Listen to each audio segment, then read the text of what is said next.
करे मैया कैसे नुरा लगा दूं अटिकवा के विचार बा अरहुलवा ले ले आया हो राजा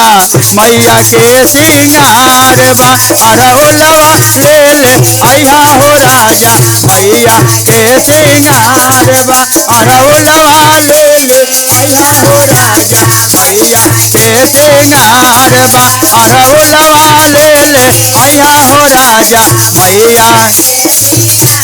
मन करे मैया के टिकवा बना दो बिंदिया के विचार बा मन कर मैया के टिकवा बना बिंदिया विचार बा अरहुलवा ले ले आया हो राजा मैया के सिंगार बा ले ले आया हो राजा मैया के मन करे मैया के झुमका बना दो नथिया के भी हर बा मन कर मैया के हरवा पहना लॉकेट के भी चार बा अरहुलवा ले ले आया हो राजा मैया के सिंगार बा अरहुलवा ले ले आया हो राजा मैया के सिंगार बा अरहुलवा ले आया हो राजा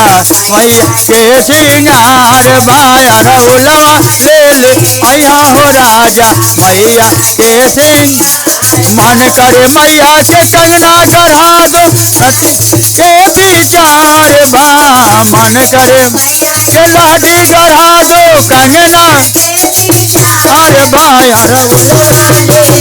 आया हो राजा मैया के सिंगार बा अरहुलवा ले ले आया हो राजा मैया के सिंगार बा अरहुलवा ले ले आया हो राजा मैया के सिंगार बा अरहुलवा ले ले आया हो राजा मैया के मन करे मैया के चुनरी बना दो खोइचा के भी हर बा मन करे मैया चुनरी बना दो खोइचा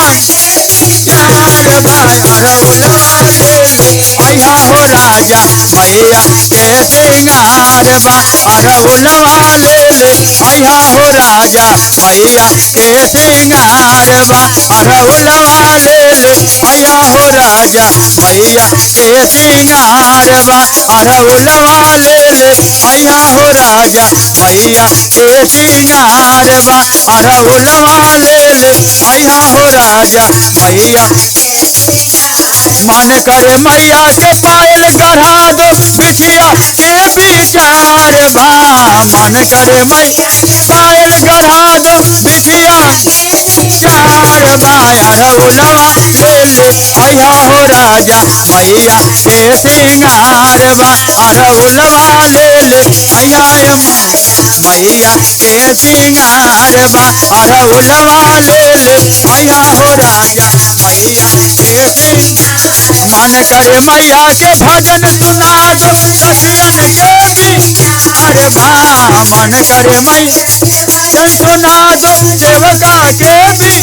हर बा अरहुलवा ले ले आया हो राजा मैया के सिंगार बा अरहुलवा ले ले आया हो राजा मैया के सिंगार बा अरहुलवा ले ले आया हो राजा मैया के सिंगार बा अरहुलवा ले ले आया हो राजा मैया के सिंगार बा।